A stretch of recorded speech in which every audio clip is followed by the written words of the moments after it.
Speaker. A series of U-turns, defeats in Parliament even when the government has a majority, and ministers, including cabinet ministers, openly questioning the authority of the Prime Minister. Does the Prime Minister agree that these are signs of a government in terminal decline?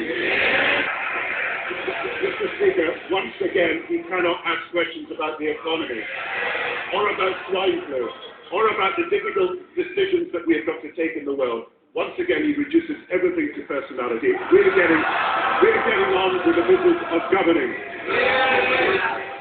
If the Prime Minister got out and knocked on a few more doors, he'd realise that his leadership is the issue.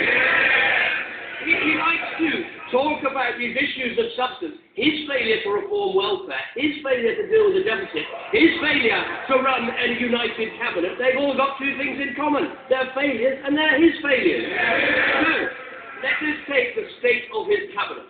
This weekend, the Community Secretary wrote an article calling the government's performance lamentable. Given she is openly mocking the Prime Minister and his authority, what's she still doing in the Cabinet? Speaker, what would be unacceptable is if we followed the policies of the Conservative Party. What would be lamentable is we have adopted their policy for doing absolutely nothing. Once again, he has got nothing to say about the big issues of the day. Once again, he's got nothing to say about unemployment. Once again, he's got nothing to say about the help we're giving people for housing. Once again, he's got nothing to say about help with businesses. And talking about U-turns, this is the man who promised to support the government through the economic crisis. And within a few days, he'd abandoned that promise with his U-turn. I'm afraid this just won't wash. The community secretary, she's appeared, I'm glad she's still here. She didn't write an article about the NHS. She didn't write an article about unemployment. She didn't write an article about the recession. She wrote an article about his leadership and his failure of authority. Let me just read out what she said. YouTube if you want to. How much more mocking can you get than that? All too often we announce 5-year plans or launch new documents, often with colossal price tags that are received by the public with incredulity at best and hostility at worst. Whatever the problems of the recession, she wrote, the answer is not more government documents or big speeches. Now, having just made a big speech, who on earth does the Prime Minister think she's referring to? Doesn't he realise his government simply cannot go on like this? Let me ask him again, why is she still in the Cabinet? What we are taking on the recession is action. We are helping the unemployed get back into work, opposed by the Conservatives. We are helping people with the mortgages, opposed by the Conservatives.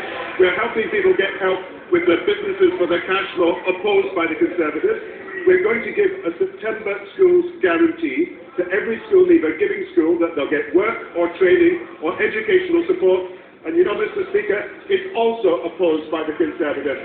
Let's talk about the real issues in government. It's making big decisions in difficult times, and he's simply not up to the task.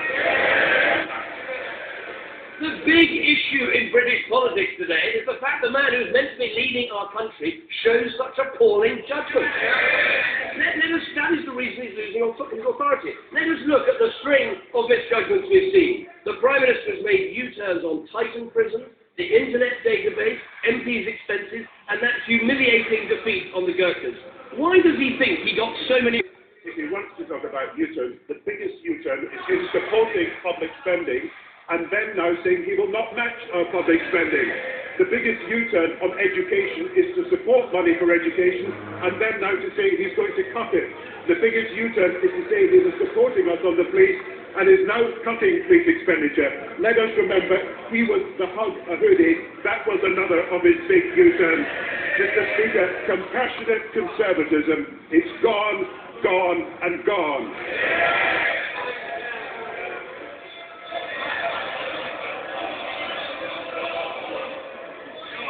I'm sure that sounded just great in the bunker.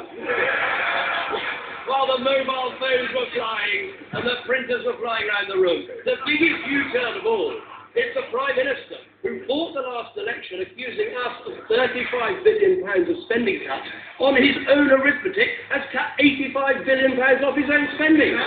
If he is so confident of his argument, If he's so confident of his judgments, if he thinks he's on the right side of these arguments, why doesn't he do what Margaret Thatcher did and Tony Blair did after 4 years of a parliament and call a general election?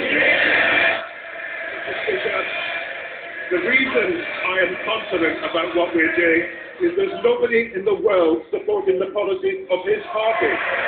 Go to America, go to Germany, go to France, go to Italy. He's got no supporters in Europe because he's completely isolated, because he wants to cut spending during a session, and everybody else recognises you cannot cut your way out of recession. You've got to invest your way out of recession. The Conservative Party are in the dark ages on policy. They've got to think again. The Prime Minister talks about isolated. He's isolated in his own cabinet. He's the only one who thinks he's any good. What is it about this Prime Minister and elections? He wouldn't fight an election to win the leadership of the Labour Party. He didn't fight an election to become Prime Minister. And he hasn't got the courage to go to the country now. Isn't the truth this, that what Britain needs is a strong Prime Minister with a united party capable of taking the long-term decisions? Instead, we've got a wasted year with an utterly busted government. No one doubts he might have come into politics for the right reasons, but isn't it clear he's just not up to the job? The public know it, his party know it, and now the cabinet knows it. So why not do the last bold thing left to him? Call an election.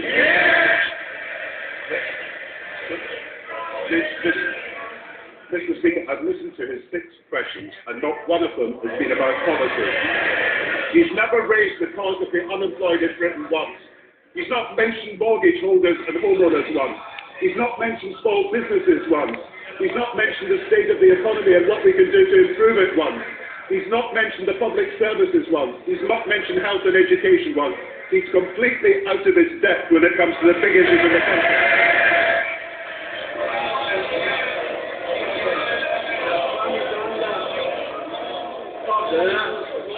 Thank you, Mr. Speaker. Thank you, Mr.